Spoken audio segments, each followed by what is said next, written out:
Amados irmãos e irmãs, no século IV viveu um servo do Senhor chamado Agostinho de Hipona.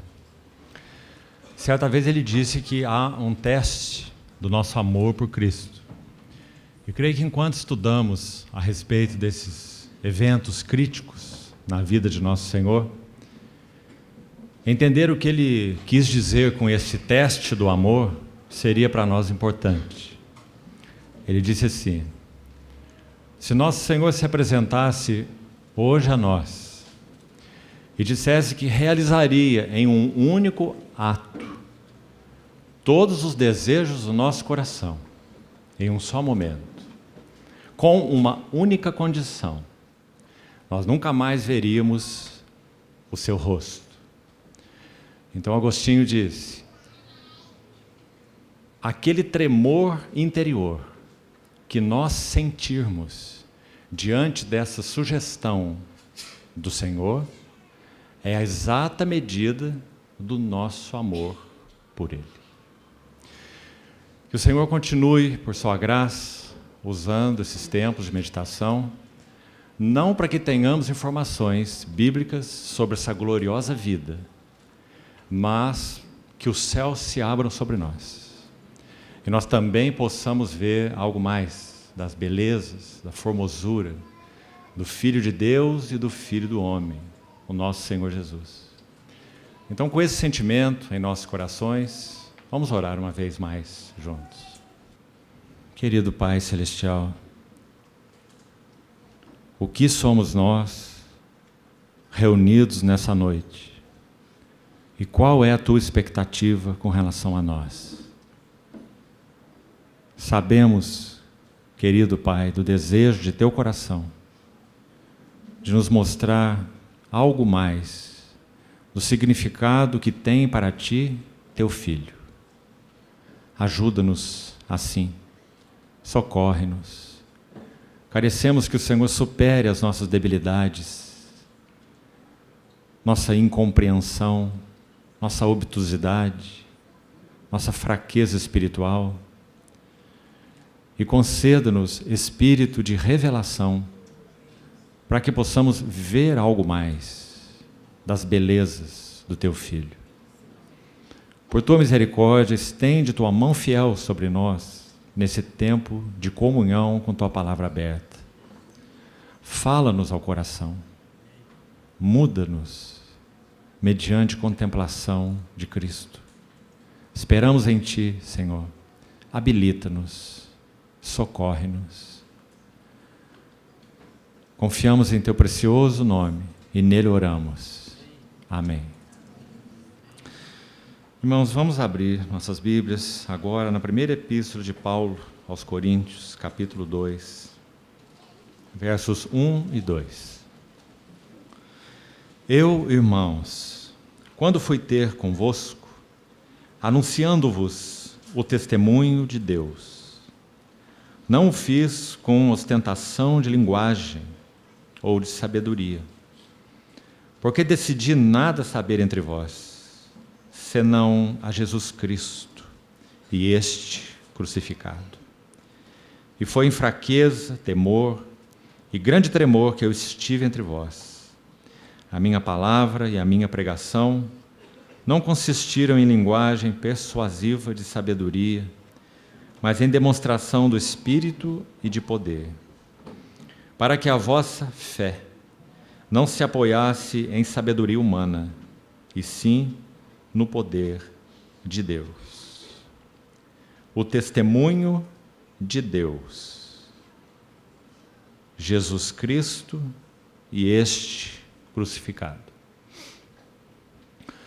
Paulo repete aqui a mesma expressão que nós já vimos em 1 João capítulo 5, quando por duas vezes é dito que o testemunho de Deus é aquele que ele dá acerca do seu Filho.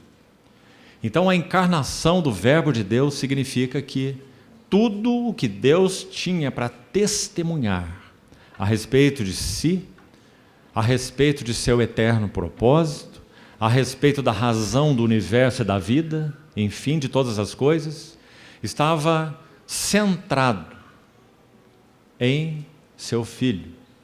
E ele é o veículo do testemunho absoluto, final, completo de Deus, como já lemos várias vezes esses dias e citamos Hebreus capítulo 1. Nós vamos seguir então com esses eventos críticos na vida do nosso Senhor. Já examinamos até a transfiguração.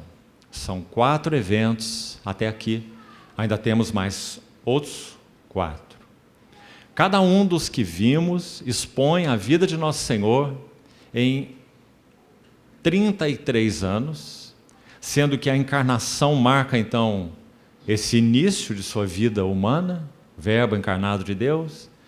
30 anos depois nós temos a segunda crise, o batismo e todo o seu significado que já vimos.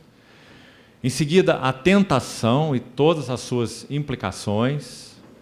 Em seguida, a transfiguração e também todas as suas implicações. Há um detalhe ainda de passagem que não comentamos pela manhã sobre o 4º evento estudado, a transfiguração.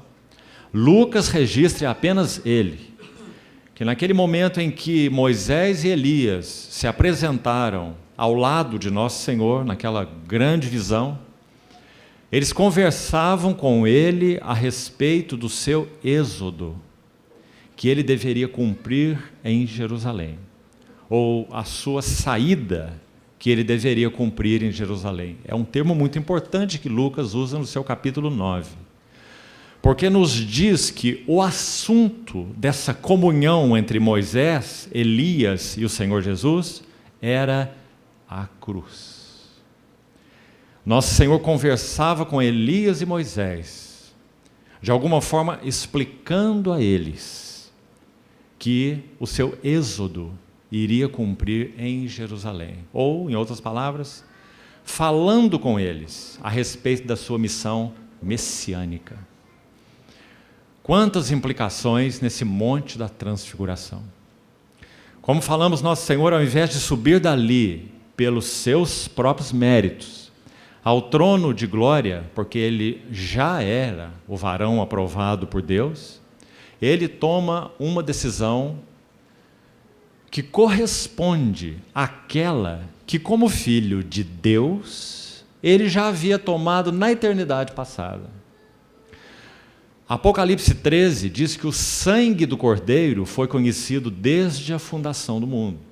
E Pedro vai ainda mais longe, na sua epístola, capítulo 1, 1 Pedro, que esse sangue, com efeito, foi conhecido antes da fundação do mundo, antes dos tempos, mas foi manifestado agora por amor de vós, desde a fundação do mundo, antes de todos os tempos. Quando isso aconteceu? Quando não havia nada e ninguém. O Deus triuno consigo mesmo, numa comunhão bendita de satisfação, plenitude e glória, não precisando de nada, de ninguém, de coisa alguma. Então o Filho se apresenta no conselho eterno da Trindade com uma decisão. A decisão do Filho é que ele seria cordeiro, para que o eterno propósito do coração de seu Pai fosse levado a cabo. Decidi nada saber entre vós, senão Jesus Cristo e este crucificado. Essa é a razão dessas palavras de Paulo, irmãos. Então, meditar nas glórias do nosso Senhor Jesus, em particular nesses 8 eventos críticos, são para nós uma sublime ocupação. E não será em 3 dias de conferência que nós poderemos ter profundidade nesse assunto tão denso. Então que o Senhor abra o nosso apetite espiritual e nos leve às Escrituras, para nós lermos de novo todos esses relatos. Leia o Evangelho de Lucas cuidadosamente, porque é ele sim, é ele, dentre os 4, que vai dedicar mais tempo à humanidade do nosso Senhor Jesus, como vimos. Uma humanidade mansa, pobre e gentil. A humanidade do Redentor. E então vamos entender as palavras de Paulo. o companheiro tão chegado de Lucas, quando Paulo vai escrever: ele, sendo rico, se fez pobre por amor de vós, para que então nós, que éramos pobres, nos tornássemos ricos. Conheceis a graça do nosso Senhor Jesus, diz Paulo, 2 Coríntios, capítulos 8 e 9. Hoje então, com a ajuda do Senhor, vamos dar o quinto passo e vamos ao Getsemane. Nós falamos, irmãos, já que essa crise do Getsemane, ela é tão particular e numa hora tão decisiva que o senso do nosso coração nos aproximarmos desses textos sobre o Getsemane não é outro, senão tirarmos as sandálias de nossos pés. Porque estamos pisando um terreno tão obscuro, uma transação tão santa entre o Pai eterno e o Filho eterno. Entre aquele que disse aquelas palavras: minha alma está profundamente angustiada até a morte. Que tipo de compreensão nós temos dessas coisas? Nunca chegaremos ao final. Teremos certamente uma eternidade sem fim, inesgotável, para aprendermos um pouco mais do significado desses assuntos. Não tenha dúvida, nós o aprenderemos por toda a eternidade, porque o cordeiro que nós contemplaremos é o cordeiro como que recentemente imolado. Nas palavras de João, em Apocalipse 5, lembra-se? Foi esse que João viu, historicamente falando, em torno de 60 anos depois da sua morte e ressurreição. Um cordeiro de pé, no meio do trono, como que recentemente imolado. João viu que o sangue do cordeiro, diante de Deus, sempre é fresco. E assim nós teremos esse cordeiro de Deus, nosso cordeiro, para contemplarmos por toda a eternidade. Por isso, irmãos, esse ambiente futuro na sua presença será cheio de tanta adoração. Como se nós estivéssemos, na linguagem aqui do tempo e humana, abrindo um tesouro em cada dia eterno, deslumbrando-nos, deslumbrando-nos, deslumbrando-nos, deslumbrando-nos, sem fim. Cristo de riquezas insondáveis. Então, quando nós chegamos ao Getsemane, a palavra Getsemane significa prensa de óleo, prensa de azeite. Aquele que é incenso para as narinas do Pai, também é essa azeitona, que agora foi para esse lugar onde era prensada, e então dela pudesse fluir esse óleo. Esse óleo seria derramado 50 dias depois, no Pentecostes. Então o Senhor vai ao Getsemane. E nós vamos buscar seguir alguns passos dessa quinta crise, evento crítico do nosso Senhor Jesus. Então vamos, em primeiro lugar, abrir um verso no Salmo 22. Nós já lemos 2 versículos nesse Salmo, que tem a ver com o nascimento do nosso Senhor. Nós já lemos, em reuniões passadas, os versos 9 e 10. Vamos lê-lo mais uma vez, apenas para termos um pouco do contexto. Salmo 22, o chamado Salmo da Cruz. Deus meu, por que me desamparaste? Palavras do Senhor na cruz do Calvário. Como alguns sugerem, nosso Senhor provavelmente tenha recitado todo esse salmo enquanto estava na cruz do Calvário. Então, no verso 9, ele diz: contudo, tu és quem me fez nascer, e me preservaste, estando eu ainda ao seio de minha mãe. A ti me entreguei desde o meu nascimento, desde o ventre de minha mãe, tu és meu Deus. Agora, o próximo verso, o verso 11, parece ter uma relação direta com o Getsemane. Versículos 9 e 10, uma relação direta com a manjedoura, como vimos. Não havia lugar para eles na hospedaria. Sua mãe o enrolou com faixas e deitou na manjedoura. A confiança do Verbo encarnado estava posta completamente naquele que era o seu Deus. A ti me entreguei desde o meu nascimento. Agora o versículo 11 parece ter uma relação tão estreita com Getsemane, pois na sequência então é dito: não te distancies de mim, porque a tribulação está próxima e não há quem me acuda. Amados irmãos, quando nós vemos o registro de Marcos, confira Marcos capítulo 14, a partir do verso 70, nós sabemos que é Pedro, o apóstolo, quem está por trás do Evangelho de Marcos. Não temos tempo agora para explicar por quê. Ali há palavras técnicas, absolutamente técnicas, de pescadores, e há informações que somente um discípulo chegado ao Senhor poderia dá-las. E nós sabemos que quem está por trás do Evangelho de Marcos não é João, não é Tiago, mas definitivamente é Pedro. A relação de Pedro com João Marcos era estreita, porque a relação de Pedro com Maria, mãe de João Marcos, era estreita, segundo o livro de Atos. Então, todas as informações que João Marcos recebe são informações de Pedro. É João Marcos que vai registrar que quando Pedro negou o Senhor, ele não apenas negou, mas ele amaldiçoou, ele praguejou. Pedro conhece bem sua própria experiência, e sem dúvida alguma, é ele quem passa essa informação para Marcos, e é Marcos quem registra. E muitos outros detalhes mais. Então, quando nós chegamos ao Getsemane, conforme registrado em Marcos 14, nós vemos que o nosso Senhor se distancia dos seus discípulos, como um tiro de pedra, e vai orar. E deixa atrás de si Pedro, Tiago e João. Por que o Senhor os leva ao Getsemane? Nosso Senhor é homem. E Ele busca em seus 3 companheiros, os mais íntimos, aqueles que pudessem vigiar com Ele. Companheiros espirituais. Então Ele se afasta deles e vai orar.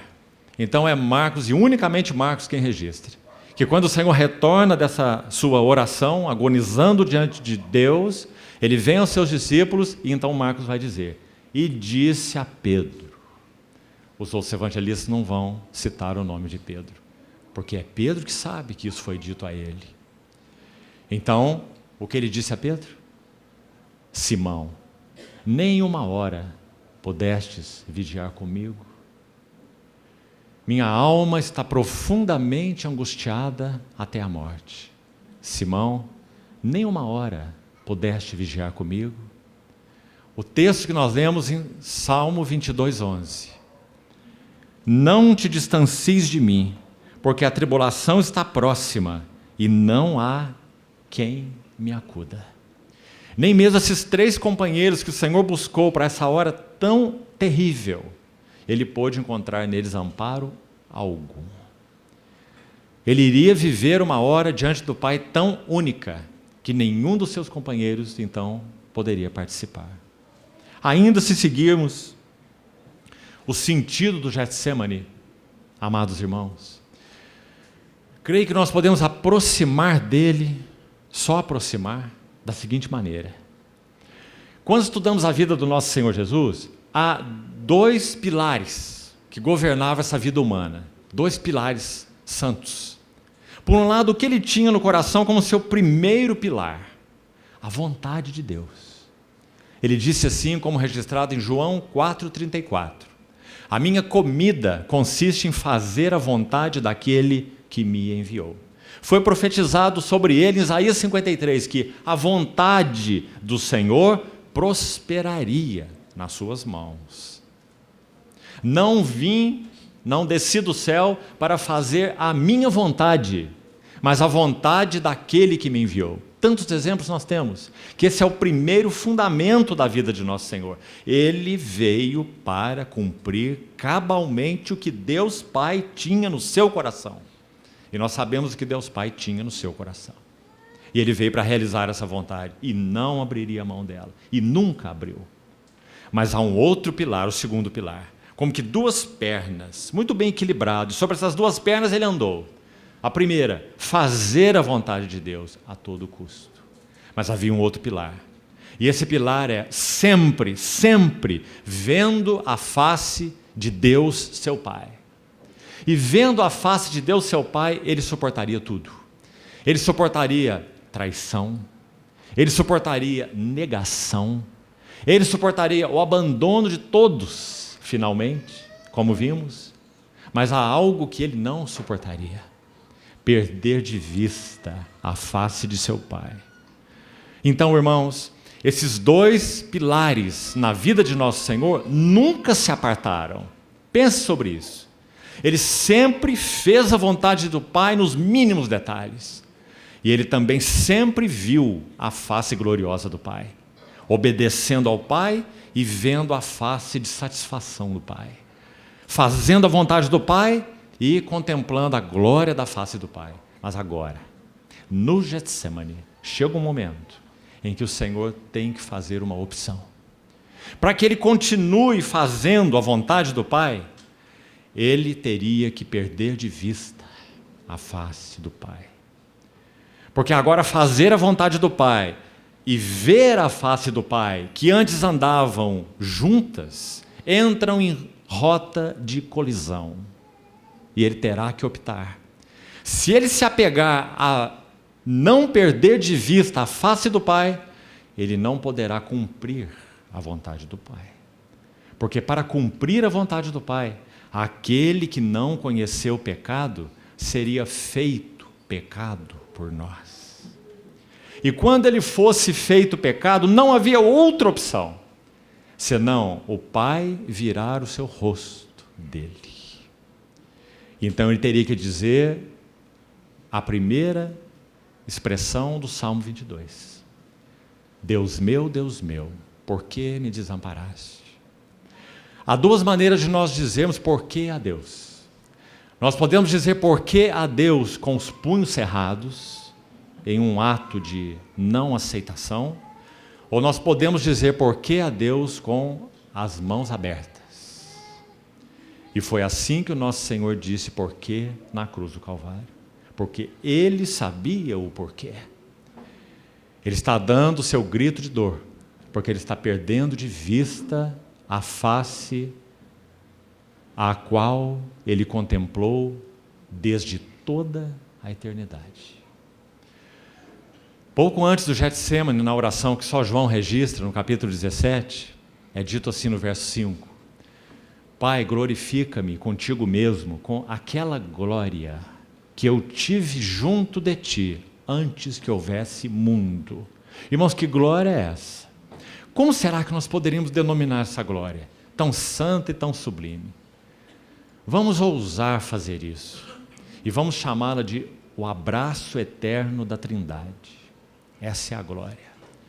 Senhor Jesus, como Filho, vivia num abraço eterno, indissolúvel. Quem poderia infiltrar nesse abraço? Deus o Pai, Deus o Filho, Deus o Espírito Santo.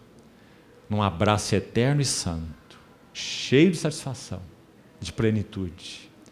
E agora o Senhor Jesus está a poucas horas do Getsemane e poucas horas da cruz.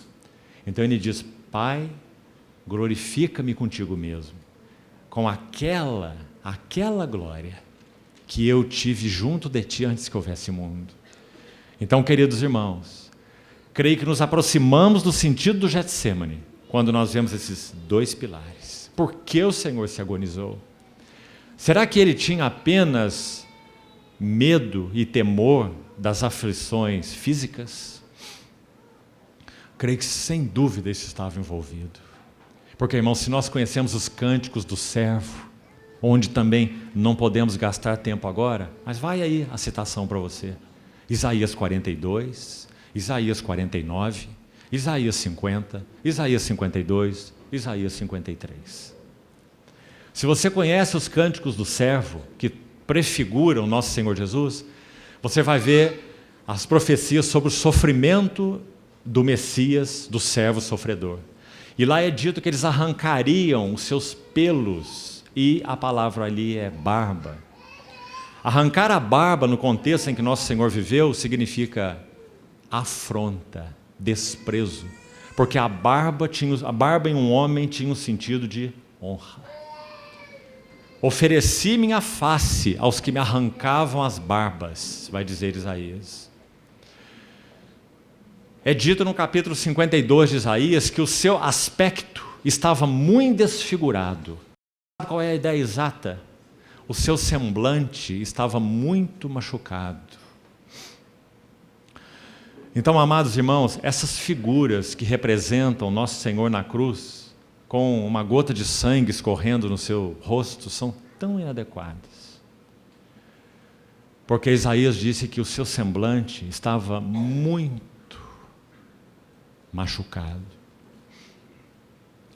mais do que o dos outros filhos dos homens. E na sequência, no capítulo 53, é dito que olhámo-lo, e nenhuma beleza havia que nos agradasse. Homem de dores, e que sabe o que é padecer.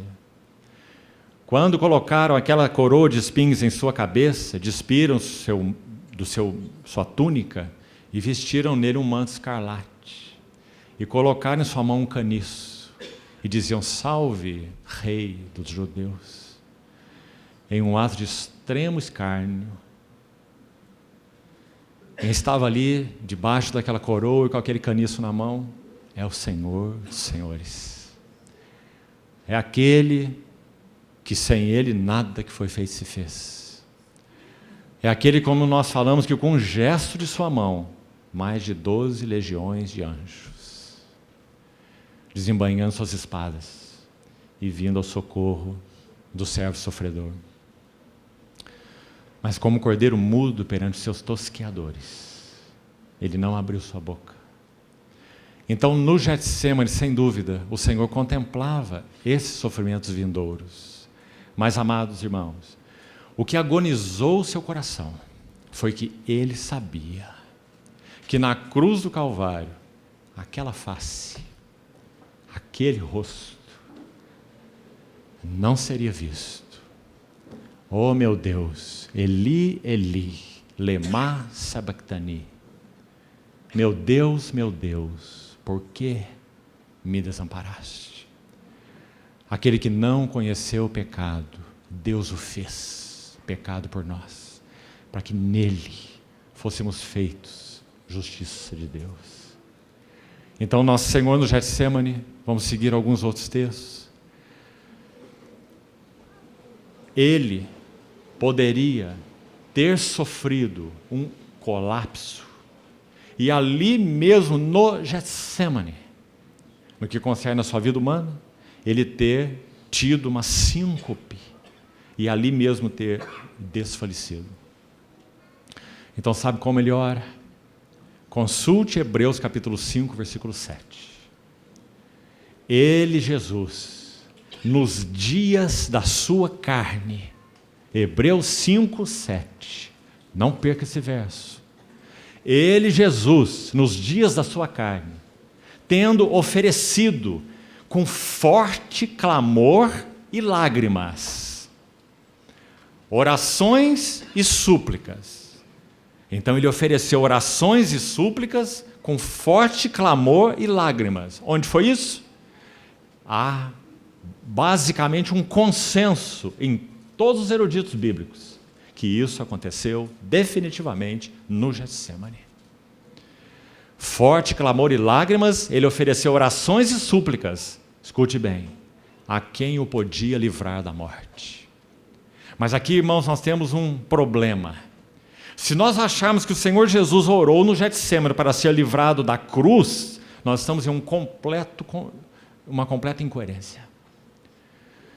Porque nosso Senhor Jesus, é descrito dele em João 12, João capítulo 12, João descreve que quando ele falou que aqueles que o serviriam estariam com ele onde ele estava, após ter dito: se o grão de trigo caindo em terra não morrer, fica só, mas se morrer produz muito fruto, ele disse assim, João 12, agora está angustiada minha alma, e que direi eu? Pai, salva-me desta hora?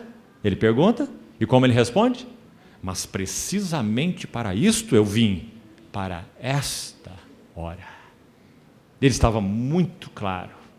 Então, no Getsemane, ele não ora para ser livrado da cruz. Não torne o Senhor incoerente com a sua missão, sua determinação e seu propósito. Então, pelo que ele ora?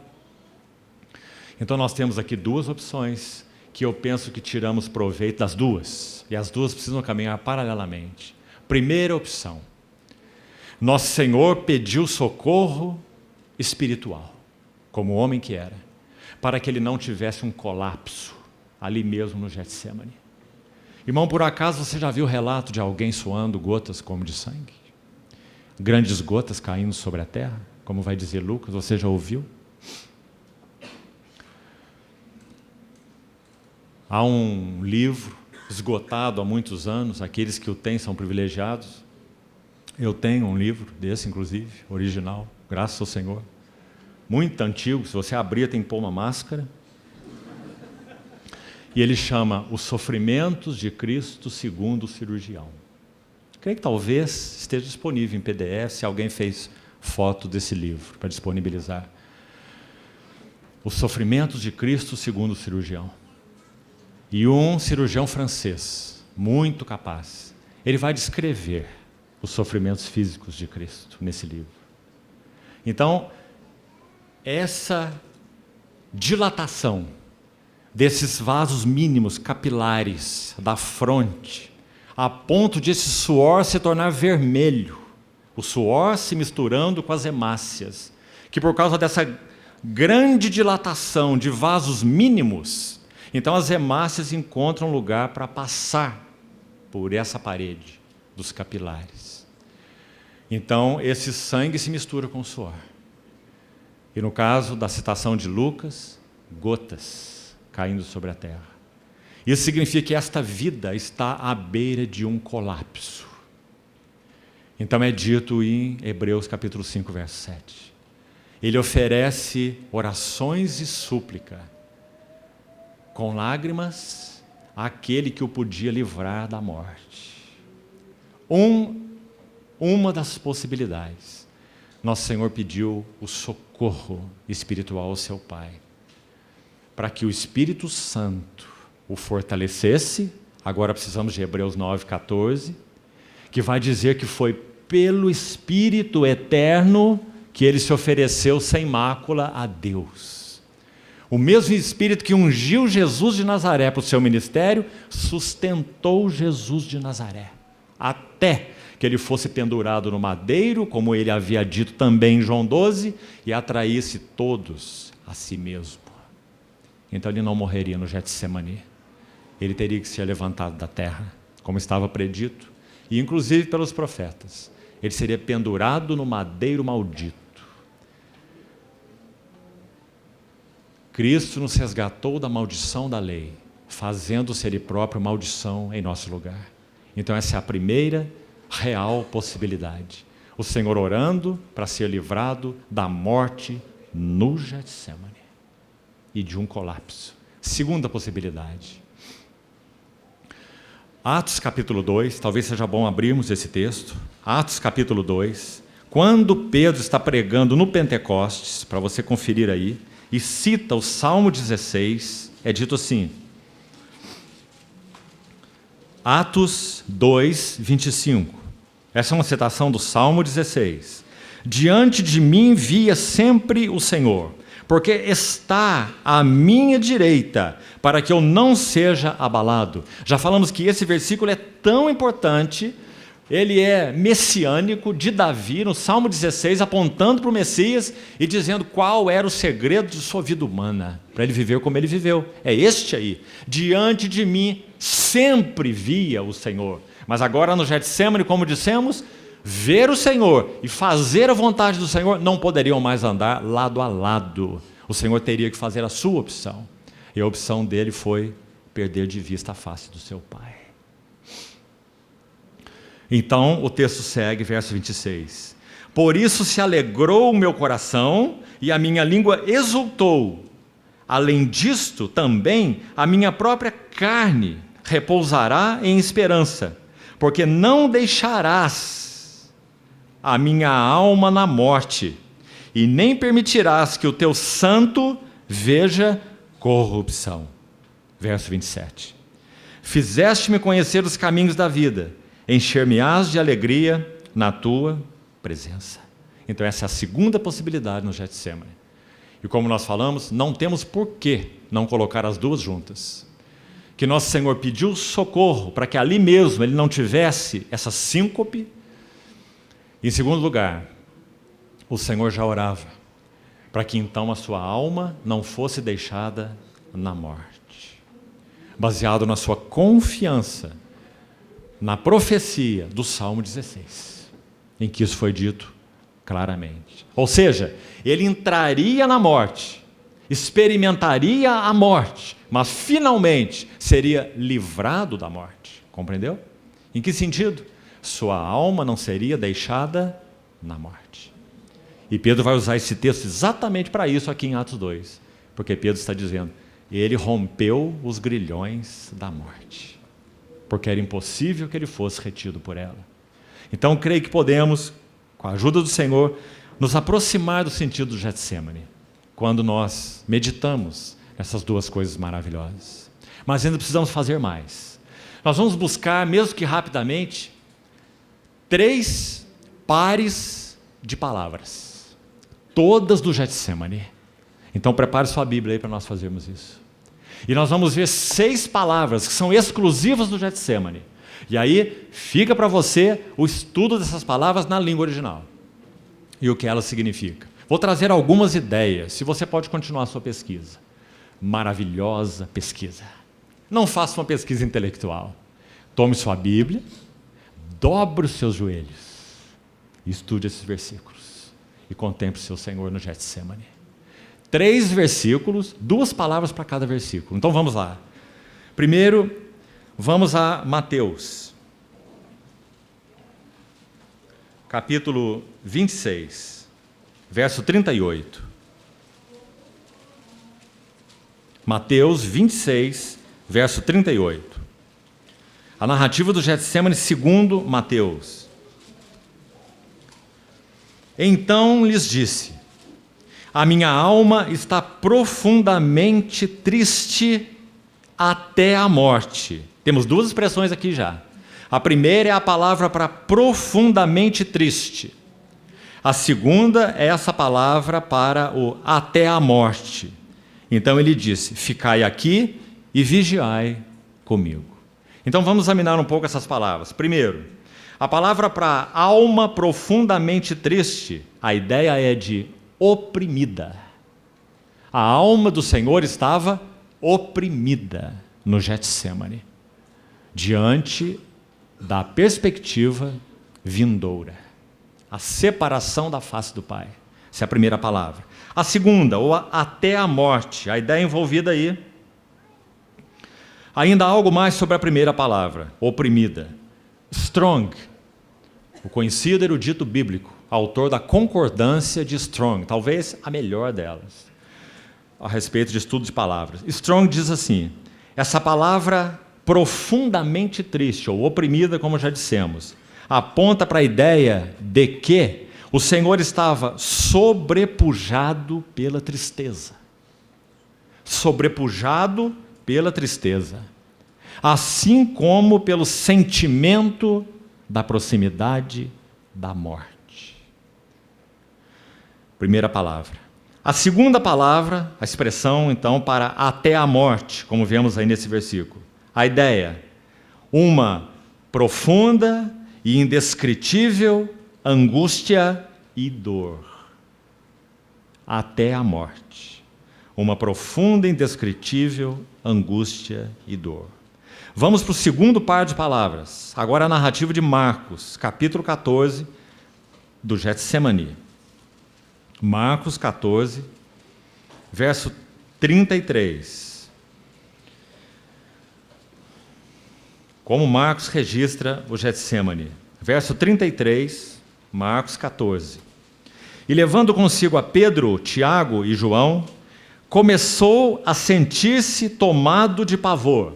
Frase grande, mas é uma palavra no grego. Uma só. traduzida por começou a sentir-se tomado de pavor. E o sentido dessa palavra, totalmente espantado e assombrado. Totalmente espantado e assombrado. Ainda, golpeado pelo terror. Então a nossa conclusão, irmãos, humanamente falando, é claro, já que o nosso Senhor Jesus, lembre-se, abriu mão do uso dos atributos divinos. Ele só fez uso de seus atributos divinos como Filho de Deus em ocasiões específicas, escute bem, segundo a vontade do seu Pai e para atender necessidades de outros sempre. Ele nunca fez uso de atributos divinos para servir-se. Não transformou pedra em pão, não acudiu necessidades e tantas que ele teve em tantos aspectos, não usou poderes divinos quando estava sendo açoitado, escarnecido, crucificado, agonizando no Getsemane, nada. Porque se ele fizesse isso, nós não poderíamos ter um Redentor adequado. Porque ele estaria usando poderes que nós, os seus irmãos, que ele iria redimir, não podemos usar. Compreendeu? Então ele nunca usou poderes divinos para servir-se. Então, quando nosso Senhor chegou a esse ponto do Getsemane, podemos dizer, o terror da paixão que viria superou as suas expectativas, em termos de experiência. Quando o Senhor finalmente chega ao Getsemane, ele está à sombra da cruz. Então, o terror que significava para ele o perder de vista a face de seu Pai, superou suas expectativas. Por isso essas palavras são tão fortes. Espantado, aterrorizado, golpeado pelo medo, assombrado. E todas essas palavras importantes que os eruditos vão nos ajudar a entender o sentido delas. Vamos seguir. A próxima palavra nesse mesmo verso, 33, diz, não só tomado de pavor, começou a sentir-se tomado de pavor, mas há uma palavra a mais, e de angústia.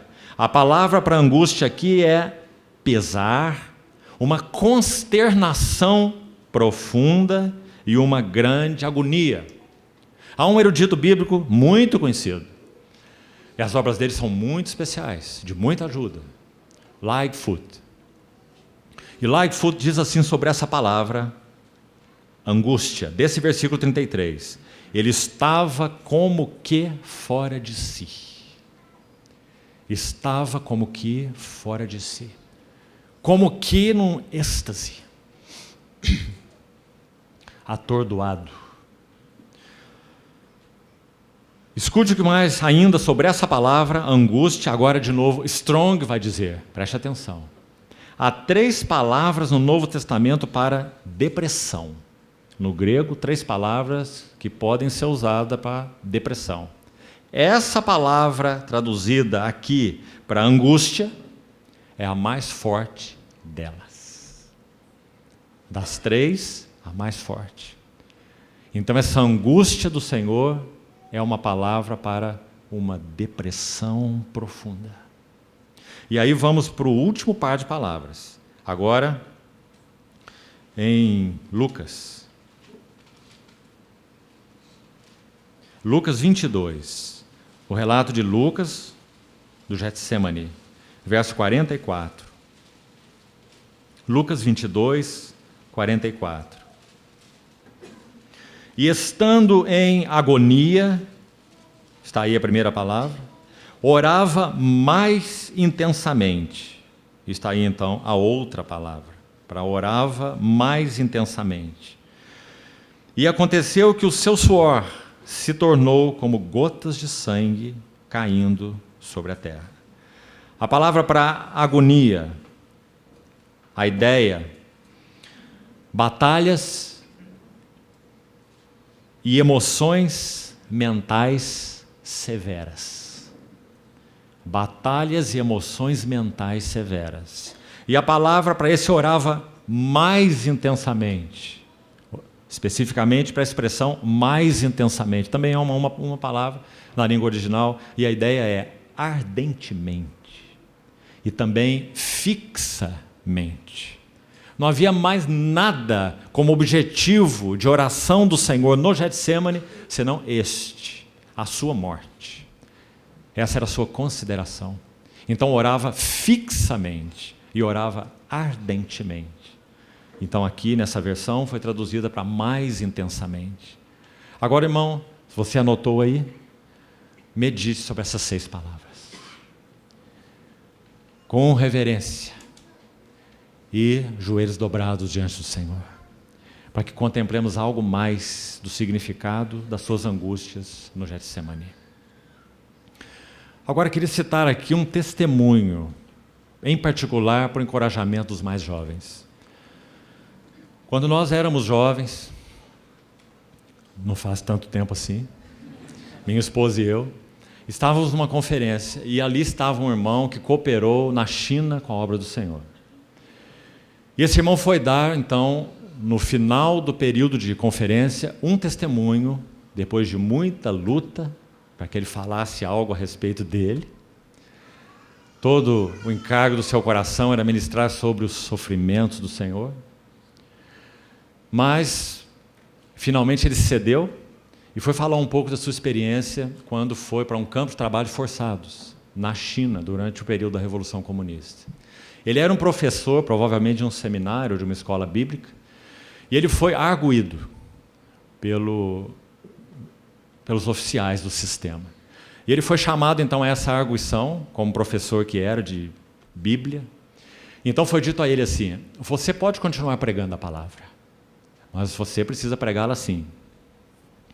Quando você falar sobre Lucas 15, você vai dizer que o filho pródigo é o proletariado e o novilho cevado é o sistema comunista. Então, esse servo do Senhor disse: eu não posso pregar isso, porque essa não é a palavra do Senhor. Então, ele foi recolhido dali para um ônibus e para um campo de trabalhos forçados. Nem voltou à sua casa. Quando ele entrou nesse ônibus, ele observou as pessoas que estavam ali no ônibus. E eram aquelas pessoas que o sistema comunista recolhia da sociedade. Havia ali ébrios, prostitutas, vagabundos, ladrões, no mesmo ônibus. E ele estava ali observando aquelas pessoas. E ele fez uma pergunta ao seu Senhor. Ele disse: Senhor, o que eu estou fazendo nesse ônibus com essas pessoas? Então ele disse que o Senhor respondeu a ele assim, uma frase de Isaías 53, 12. Ele foi contado com os transgressores. Então esse irmão disse a nós, jovens na época, que essa palavra do Senhor o sustentou 22 anos em um campo de trabalho forçado na China. A cada manhã ele acordava com essa palavra do Senhor em seu coração. Ele foi contado com os transgressores. Quando ele chegou a esse campo de trabalhos forçados, foi dito a ele assim: ninguém sobrevive aqui mais de 6 meses. Você vai começar a inchar do seu pé até o seu abdômen. Era um campo de plantação de arroz, onde eles dormiam ao relento, debaixo de moitas de bambu. Você vai começar a inchar, e esse inchaço vai subindo pelo seu tornozelo, seu joelho. Quando ele chegar no seu abdômen, você morre. Ninguém sobrevive nesse campo mais de 6 meses. Nosso irmão permaneceu ali 22 anos. E nós tivemos o privilégio de ouvi-lo e ouvir o seu testemunho durante esse encontro. Não só de pão viverá o homem, mas de toda palavra que procede da boca do Senhor. Disso viverá o homem. Ele experimentou o que significa o poder da vida de ressurreição do nosso Senhor Jesus. Então, amados irmãos, quanto encorajamento nós recebemos dessa vida preciosa. Se nós tivermos que passar períodos difíceis antes que o nosso Senhor Jesus venha, qual é a nossa confiança? Estocarmos alimentos arrumarmos um sítio no meio do mato, qual é a nossa confiança? A ti me entreguei desde o meu nascimento, desde o ventre de minha mãe tu és, meu Deus. O Salmo 62 inicia assim: em ti, ó Deus, espera minha alma silenciosa. De ti vem a minha salvação. Em ti espera minha alma silenciosa. Ah, irmãos, não há silêncio mais corajoso nesse universo do que o silêncio do Verbo encarnado de Deus, diante daqueles que o escarneciam, batiam com caniço em sua cabeça. Se nosso Senhor dissesse chega, basta, tudo estaria resolvido. Mas nenhum basta saiu de seus lábios. Por quê? Porque ele era o cordeiro mudo perante seus tosqueadores. Ele não abriria a sua boca.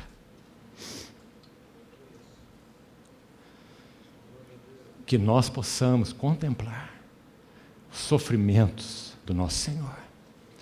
Pedro vai dizer que se nós somos participantes dos sofrimentos de Cristo, na sua glória nos alegraremos exultando. E se nós sofremos como cristãos, não nos envergonhemos disso.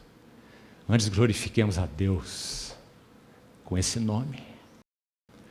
Antes Pedro tinha aquelas bravatas de coragem diante do seu Senhor. Um covarde, numa roupa de corajoso. Quando o Senhor o levou ao fundo do poço, ele negou o Senhor, saiu, chorou amargamente. Podemos dizer que o corpo de Pedro agora bateu no fundo do poço. Não havia mais nada, nada, nada. Ele teve que dizer: eu vou pescar. O que ele podia fazer? O discípulo do Senhor, que disse que Cristo é anátema, maldito, reprovado. Não conheço esse homem. Ele só poderia voltar ao que ele sabia fazer. Mas lá naquela manhã estava alguém na praia que ele no momento não reconheceu. E que olhou para aquele barco, mais ou menos a 90 metros dele, e disse: filhos, tendes aí alguma coisa para comer? E eles tiveram que dizer: nada. Porque eles estavam fora dos propósitos e caminhos do Senhor. Então aquele que deitou a cabeça sobre o peito do Senhor reconheceu aquela voz daquele homem na praia e disse: é o Senhor. E aquele é o Senhor desesperou o coração de Simão. E Simão não pôde esperar nem aquele barco chegar na praia. Ele estava desnudo, cobriu-se rapidamente e se lançou na água. Então ele nada até na praia à frente do barco, e quando ele chega lá, ele vê um braseiro. Há 2 braseiros únicos, apenas. 2 vezes essa palavra braseiro aparece em João. O primeiro braseiro estava lá no pátio da casa do sumo sacerdote, onde Simão havia negado o Senhor. O segundo braseiro está na praia, depois do Senhor ressurreto. O Senhor quer levar a mente de Simão para o primeiro braseiro, onde ele disse: Jesus é anátema. Eu não conheço esse homem. Então o Senhor chama a memória de Pedro. Lembre-se. E pela primeira vez, Pedro nada fala. Porque agora ele está exterminado. E então ele vê uma cena maravilhosa. Pescadores profissionais, pescando no Lago de Genezaré, na madrugada. Nada apanharam. Então lançaram aquela rede, 153 grandes peixes. Pedro se joga no mar, vê o braseiro, e no braseiro havia peixes. E havia também pão. O que o Senhor está dizendo?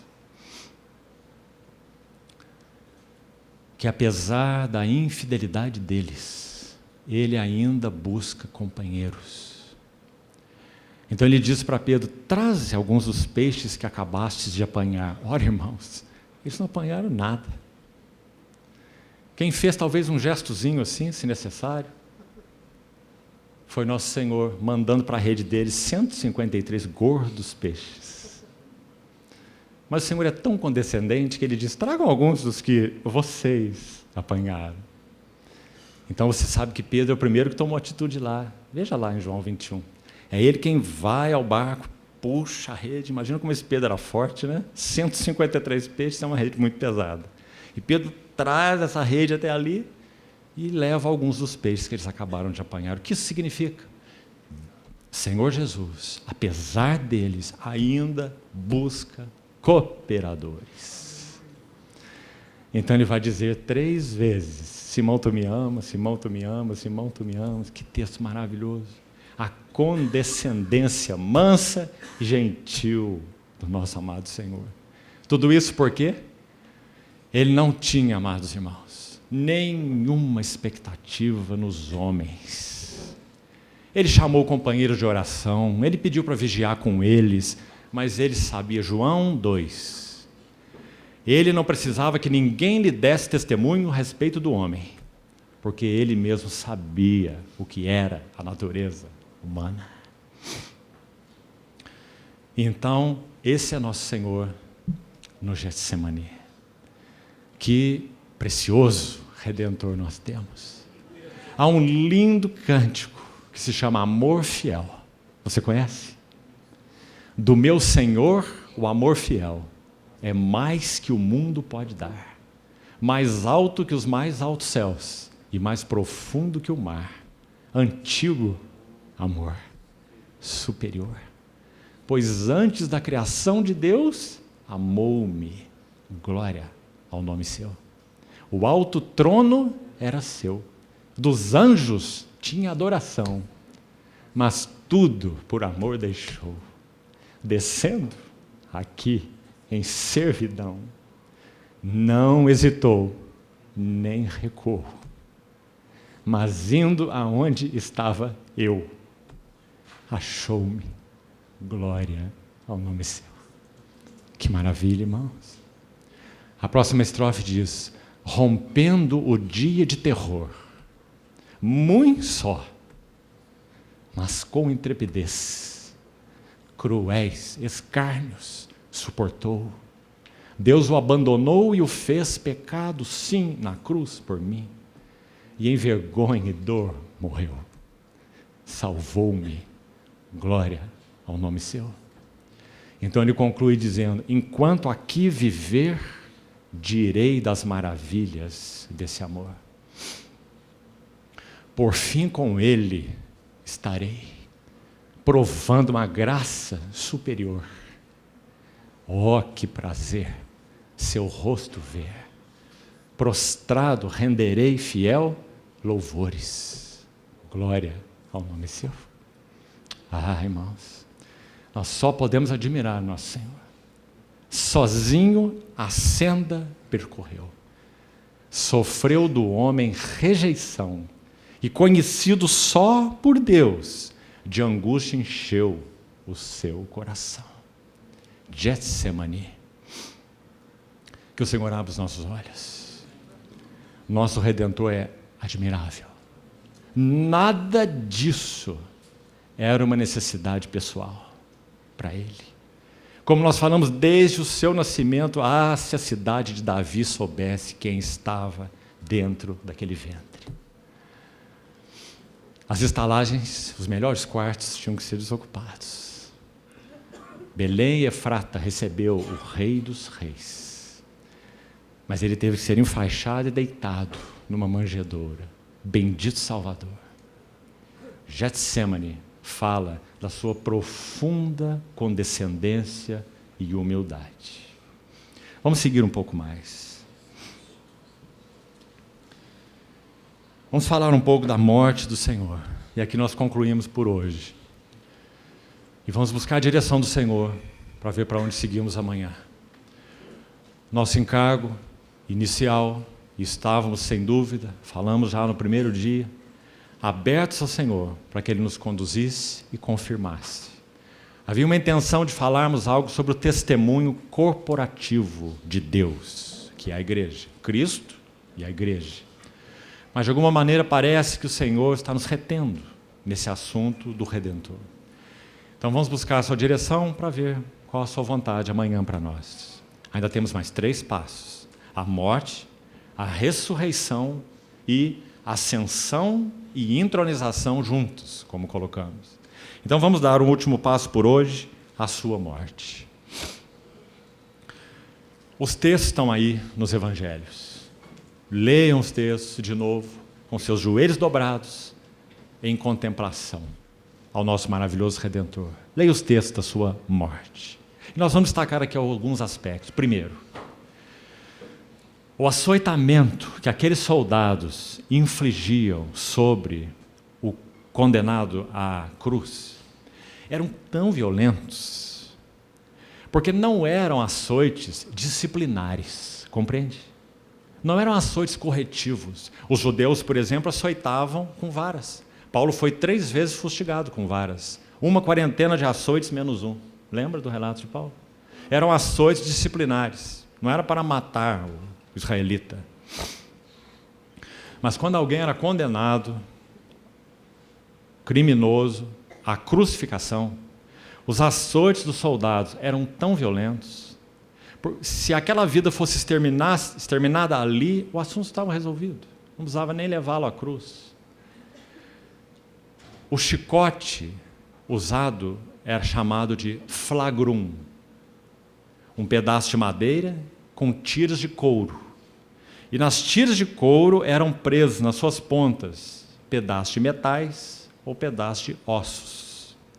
Então, quando esse chicote atingia as costas do indivíduo, do criminoso, eles rasgavam tão profundamente que os ossos eram expostos. Então o açoitado entrava em profunda hemorragia, desidratação. Por isso nosso Senhor disse na cruz: eu tenho sede. Não apenas no sentido espiritual do que isso significa, mas literal. O Salmo 22, que é o Salmo da cruz, diz que a sua língua se apegava ao seu paladar. A ideia é o céu da boca, seca, seca e seca. Tenho sede. Quem disse tenho sede? A fonte de águas vivas. Amados irmãos, nosso Senhor, quando Ele encontrou a mulher samaritana naquele poço de Jacó, é a única ocasião do relato bíblico em que a fonte vai atrás da sede. Você já pensou nisso? Todas as vezes na história humana é a sede que vai buscar a fonte, o sedento que vai à fonte. Mas o Senhor viu tão profunda sede no coração daquela mulher que a fonte foi em direção à sede. Ele é a fonte de águas vivas. Na cruz, essa fonte teve que dizer: eu tenho sede. E então, Isaías capítulo 50, versículo 7. Consulte essa referência, tão maravilhosa. Vai dizer que o Senhor ofereceu as costas aos que o feriam. Isaías 50, 7. E ofereceu a sua face aos que lhe arrancavam a barba. Não escondi o meu rosto dos que me afrontavam e cuspiam. Escute bem. Fiz o meu rosto como um seixo. Aí está, Isaías 57. Sabe o que significa seixo? Pederneira. O que o Senhor está dizendo? Fiz do meu rosto uma rocha, uma pederneira, um seixo. Sabe o que isso significa? Ele não recuaria. Ele não hesitaria. Ofereci as minhas faces aos que me feriam, me afrontavam e me cuspiam, e fiz o meu rosto como uma pederneira. Amados irmãos, nossas almas, naturalmente falando, isso não tem nada a ver com pecado, preste atenção. A alma humana, natural, como criada por Deus, ela tem um encolhimento natural ao sofrimento. Isso chama instinto de autopreservação. Isso não é pecaminoso, isso é natural, compreende? Nosso Senhor Jesus tinha instinto natural de autopreservação. Ele tinha alma. Então a alma se encolhe naturalmente diante do sofrimento. E nosso Senhor estava diante da cruz, com tudo que nós já compartilhamos até aqui. O que aconteceria com sua alma? Sua alma se encolheria diante do sofrimento. O que ele teve que vencer? Vencer o encolhimento natural de sua alma. E para fazer isso ele teria que tomar uma atitude, essa descrita em Isaías 50. Deliberadamente ele teria que oferecer. Salmo 129, 3, um outro verso maravilhoso. Salmo 129, 3, diz assim, diz assim, sobre o meu dorso lavraram os aradores. Onde isso aconteceu? É claro que isso aponta para o sofrimento do servo do Senhor na linguagem do salmista, profética. Salmo 129, 3. Sobre os meus lombos, meu dorso, lavraram os aradores, e nele fizeram longos sulcos. Esse foi o açoitamento de nosso Senhor. Então, colocaram uma coroa de espinhos em sua cabeça, como falamos, despiram sua túnica, colocaram um manto escarlate, um caniço, não um cetro, um caniço, escarnecendo dele, salve rei dos judeus. E é dito que eles batiam com o caniço em sua cabeça, fazendo com que aquela coroa mais penetrasse em suas frontes. Como nós falamos em 1 Coríntios 15, quando Paulo vai falar sobre o significado do Evangelho, ele vai dizer assim, porque eu recebi do Senhor o que eu vos entreguei, que Cristo morreu pelos nossos pecados, segundo as Escrituras. Esse segundo as Escrituras é tão importante, porque os cânticos do servo, por exemplo, que citamos, há tantas referências à sua morte, cada uma delas seria cumprida. Veja o Salmo 22, por água me deram vinagre, uma súcia de malfeitores me cercam, fortes touros de Bazã. Minha língua apega-se ao paladar. Que descrição no Salmo 22, Salmo da cruz, Salmo profético. Cristo morreu segundo as Escrituras. Que precioso, irmão. Mas o que significa sua morte? Nós abrimos aí Atos capítulo 2 e vamos pensar um pouco mais sobre ele. Quando Pedro cita a morte do Senhor, e aqui vamos já concluir. Quando ele fala sobre a morte do Senhor em Atos capítulo 2, nessa mensagem, a primeira pregação na história da igreja, ele vai dizer assim, vós o mataste, crucificando por mãos de iníquos. Quem eles mataram? Eles mataram a Jesus o Nazareno, varão aprovado por Deus. Por que o mataram? Porque ele foi entregue pelo determinado desígnio e presciência de Deus. Então, amados irmãos, a morte do Senhor Jesus, definitivamente, foi segundo um propósito eterno e administrada em cada detalhe pelo Deus eterno, segundo a palavra eterna, as Escrituras. Agora escute um detalhe para concluirmos. Só 3 vezes o Novo Testamento usa a palavra para reclinar a cabeça. 2 vezes nos Evangelhos, Mateus e Lucas. As aves têm seus ninhos, as raposas têm seus covis, mas o Filho do Homem não tem onde reclinar a cabeça. Uma vez em Mateus, uma vez em Lucas, falta uma vez, são só 3. Sabe onde está a outra? João 19, 30. É dito que o Senhor, na cruz do Calvário, quando ele disse, está tudo consumado, tetelestai, ele reclinou a cabeça, aí está a palavra de novo, e rendeu o Espírito. Irmãos, isso tem tanto significado, porque enquanto ele estava laborando na terra, o que ele teria que dizer? Ele teria que dizer, o Filho do Homem não tem onde reclinar a cabeça. Por quê? Porque meu Pai trabalha até agora, e eu trabalho também. Quando ele cessaria o seu trabalho. Quando? Quando ele cessaria o seu labor? Ali mesmo, na cruz do Calvário. Então ali, finalmente, o Filho do Homem poderia reclinar sua cabeça. E então, a morte não poderia ter lugar sobre ele. A morte não poderia vir sobre ele. Ele é o autor da vida. Então ele teria que inclinar a sua cabeça e render o seu espírito. Voluntariamente, ele teria que se entregar à morte. Ninguém tira minha vida. Eu espontaneamente a dou. Agora, irmãos, ele se entregou deliberadamente à morte, mas ele não se ressuscitou. Talvez esse seja então assunto para amanhã. Todos os textos do Novo Testamento vão dizer que ele foi ressuscitado, porque foi um ato de Deus o Pai pelo Espírito eterno. O Espírito daquele que ressuscitou a Jesus dentre os mortos. Romanos capítulo 8. Deus o exaltou sobremaneira, ele deu um nome que está acima de todo nome. Filipenses capítulo 2. E muitos textos mais. Efésios capítulo 1. O poder que Deus exerceu em Cristo, ressuscitando dentre os mortos. Ele não se ressuscitou.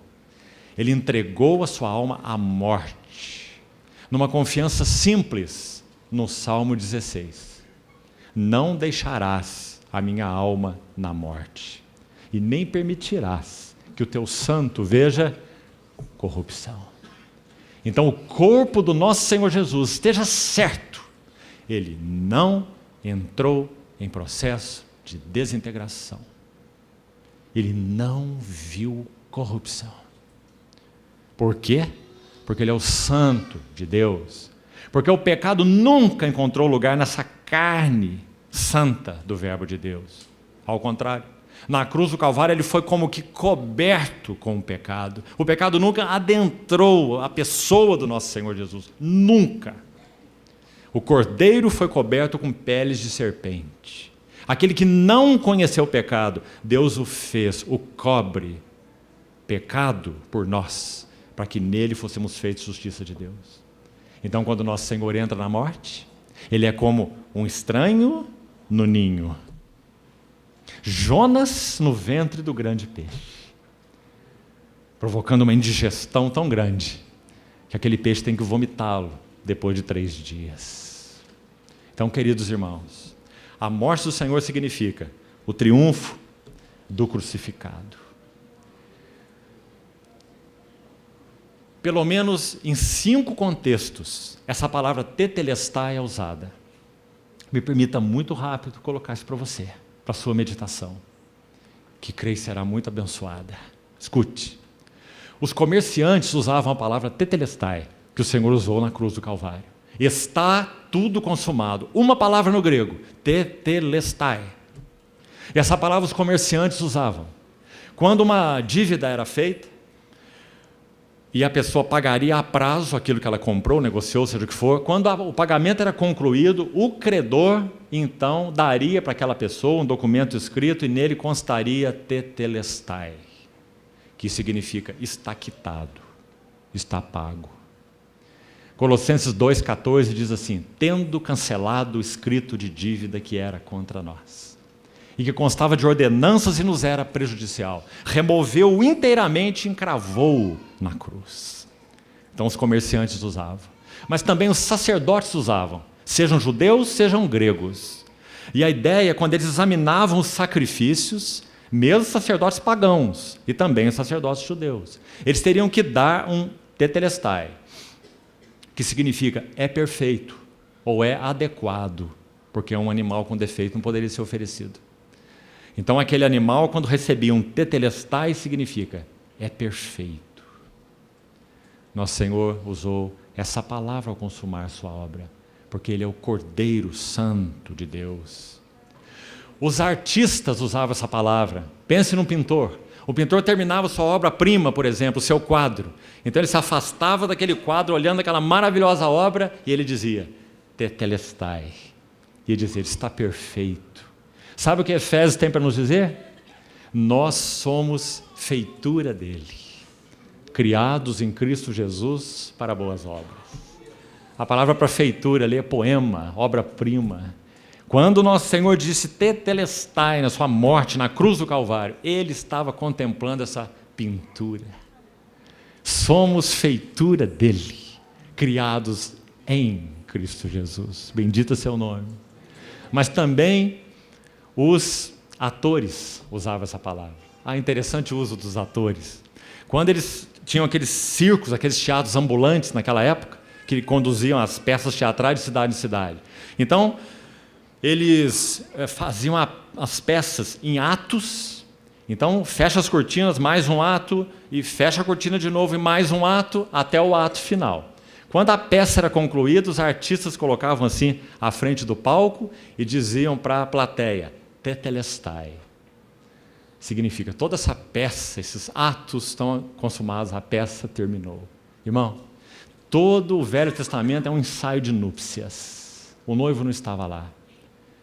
Então, primeiro nós temos lá no Éden o cordeiro anunciado. A semente da mulher pisará a cabeça da serpente. Primeiro ato. O cordeiro foi anunciado. Depois nós temos um segundo ato, em Êxodo 12, quando o cordeiro foi tipificado. Agora um animal era preso no 10º dia, molado no 14º, sangue nas portas e a carne comida na casa para deixarem o Egito. O cordeiro está tipificado, anunciado em Gênesis, tipificado em Êxodo, segundo ato. Aí vamos para o terceiro ato, e esse é Isaías 53. Agora o cordeiro não é só anunciado, não é só tipificado, o cordeiro agora é personificado e profetizado. Porque agora o cordeiro, mudo perante os seus tosqueadores, é um homem de dores e que sabe o que é padecer. Então o cordeiro foi personalizado. Terceiro ato. Aí chegamos ao quarto ato. João Batista às margens do Jordão, dizendo, eis o Cordeiro de Deus que tira o pecado do mundo. Agora o Cordeiro está encarnado. Esse é o quarto ato. E aí chegamos agora ao quinto ato. O Cordeiro está na cruz. E ele vai dizer, ato final. Tetelestai. Tudo está consumado. E inclinando a cabeça, rendeu o Espírito. Se nós quisermos saber ali nos bastidores quais são os próximos atos, ali, depois desse tetelestai, sabe o que você vai achar? Você vai achar Apocalipse. Apocalipse, o anjo vai dizer para João, sobe para aqui, e eu te mostrarei as coisas que têm que suceder. Então João tem aquela visão do Cordeiro assentado no trono. Que maravilha! Tudo por causa do tetelestai. Tudo está feito. Irmãos, que morte gloriosa. Amanhã nós vamos partir o pão juntos. Vamos adorar o Senhor, porque Cristo morreu pelos nossos pecados. Sua morte é motivo de júbilo para nós. Se ele não tivesse morrido. Ele morreu. E morrendo, ele lidou com absolutamente tudo que tinha a ver com o velho homem. Por isso ele é chamado de último Adão. Vamos deixar um pouco desse assunto para amanhã, se o Senhor permitir. E vamos pedir a ajuda do Senhor, a direção do Senhor, então, para ver se nós compartilhamos os dois últimos eventos críticos. Ressurreição e o significado dela. E não apenas ressurreição, mas de Betânia ele vai ser ascenso ao céu, de costas para Jerusalém e de frente para Betânia. Ascenso ao céu, que maravilha! E os abençoou. Então, para onde ele vai? Fica ali por cima das nuvens? Não. As epístolas vão nos dizer, assentado à destra da majestade nas alturas. Então, que o Senhor nos ajude nisso, irmãos. Continuemos com nossos corações fitos no autor e consumador da nossa fé. Lembra dos irmãos morávios? Lembra dos irmãos morávios? Acho que os irmãos aqui conhecem bem a história dos morávios. Que bom. Para que o cordeiro obtenha o fruto dos seus sofrimentos. Esse era o lema dos morávios. Lembra? Quanto a palavra do Senhor ganhou o coração daqueles jovens. Havia um morávios que queria pregar o evangelho no meio dos esquimós. E ele foi conversar com Zinzendorf, o conde. E Zinzendorf diz: você pode ir, como todos aqui que têm tido encargo vão, só que você já sabe a regra. Nem um centavo te será dado, porque aqui nós não patrocinamos missionários. Você sabe muito bem. Você tem um encargo, é do Senhor, vá. E o Senhor vai te prover. Então, aquele jovem disse assim: eu vou partir amanhã cedo. Só vou te pedir uma coisa, Zinzendorf. Meus sapatos estão furados. Eu gostaria que você me desse um par de sapatos novos.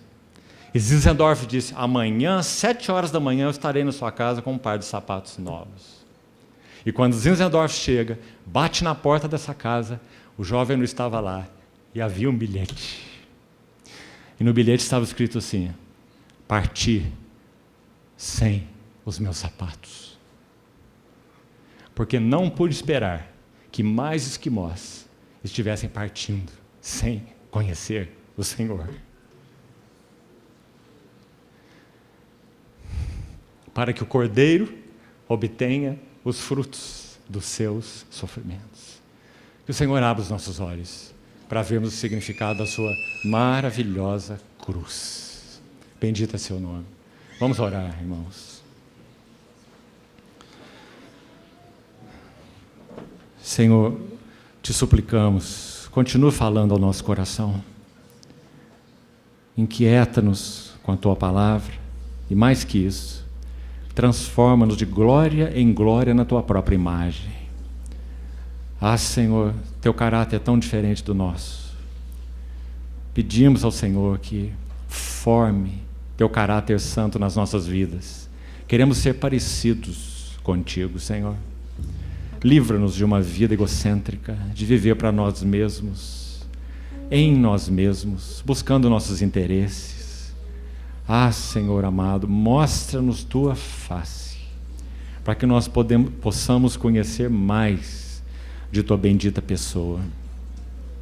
Bendito Espírito Santo, ilumina-nos para conhecermos as riquezas do nosso Redentor. Entregamos a Ti as nossas vidas e a Tua palavra. Combina, Senhor, Tua palavra com as nossas vidas, porque queremos ser por ela transformados. Bendito, santo é o Teu nome. Nele nós oramos. Amém.